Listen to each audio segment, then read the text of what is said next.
పిస్తుంది ఘోరాలు నేరాలు చేయడంలో పిహెచ్డి చేశాడు, అభివృద్ధి చేయడంలో జీరో అని చెప్పి కూడా నేను మీకు తెలియజేస్తున్నా.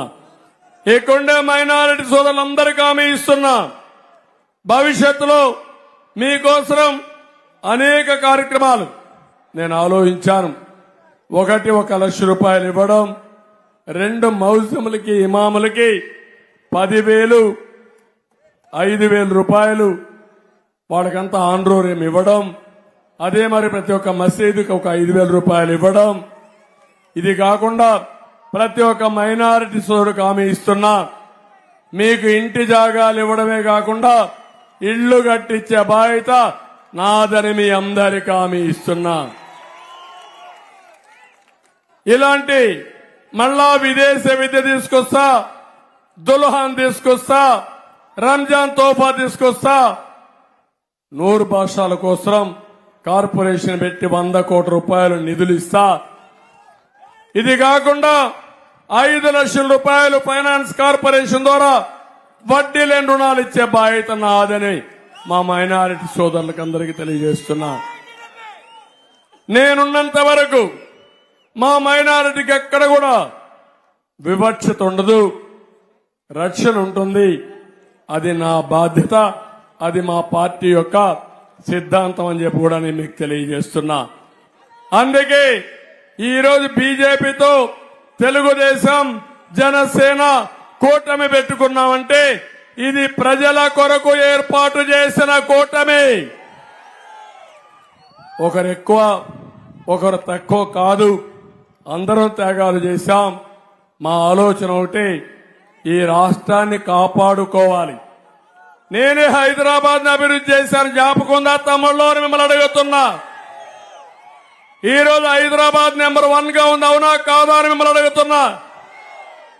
కానీ ఆంధ్రప్రదేశ్ మాత్రం అనాథ అయిపోయింది. ఈ రోజు మీరు చూడండి, సౌత్ కొరియా నార్త్ కొరియా ఉంది. హైదరాబాద్ సౌత్ కొరియా అయిపోయి ఆంధ్రప్రదేశ్ నార్త్ కొరియా మారిగా అవుతుంది. ఇలాంటి వాడు ఉంటే అక్కడ ఒక ఆయన ఉన్నాడు కిమ్ అని. ఎవరైనా ఉంటే మీ బంధువులు చనిపోయి నువ్వు వేడిస్తే మిమ్మల్ని కొడతారు. పెళ్లి చేసుకొని నువ్వు ఆనందంగా ఉంటే మళ్ళా వచ్చి పోలీసులు కొడతారు. ఎవడు కూడా ఆనందంగా ఉండడానికి వీలు లేదు, కష్టం ఉంటే ఆడడానికి వీలు లేదు. అలాంటి దుర్మార్గుడే అహంకారి ఈ సైకో, అవునా కాదా అని మిమ్మల్ని అడుగుతున్నా. ఎవరైనా సరే ఇక్కడుండేవాళ్ళు ధైర్యంగా రోడ్డు మీదకి వచ్చే పరిస్థితిలో ఉన్నారా నిన్నటి వరకు? అంటే ఏంటి అరాచకం? 45 ఏళ్ల జీవితంలో ఎప్పుడు చూడలా. ఇంకా ఆ యొక్క ఫియర్, భయం మీలో ఉంది, అవునా కాదా అని మిమ్మల్ని అడుగుతున్నా. ఇప్పుడు ఎన్నికల కమిషన్ వచ్చింది, ఏమీ చేయలేడు, పీకలేడు, ఇంటికి పోతున్నాడు. ఇప్పుడు మనిషికి ఒక రాయి ఎత్తుకొని రెడీగా ఉండాలి. ఆ రాయే మీ ఓటు.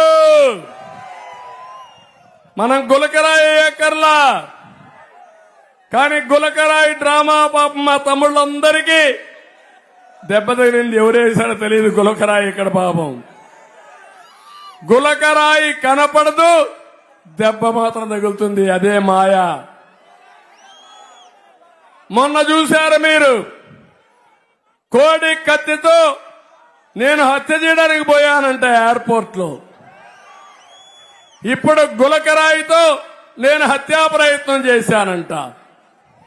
ఇంకో పక్క గొడ్డలతో చంపేసి నారాసుర రక్త చరిత్రను రాసిన మీరు నీతి నిజాయితీ పద్ధతి ఉందని అడుగుతున్నా. మీరందరూ ఒకటి దారి చూడండి. రాజశేఖర రెడ్డి గారు చనిపోయారు, మేము బాధపడ్డాం. ఒక మిత్రుడిని కోల్పోయామని బాధపడ్డాం. కానీ ఈ సైకో మాత్రం అందరిని రమ్మని సంతకాలు పెట్టమన్నాడు. ఎందుకో ముఖ్యమంత్రి అయిపోవాలని. తండ్రి శవాన్ని పూడ్చక మునిపే, అంత్యక్రియలు చేయక మునిపే ముఖ్యమంత్రి కావాలని సంతకాలు పెట్టిన వ్యక్తి ఇప్పుడు నీతులు మాట్లాడుతున్నాడు.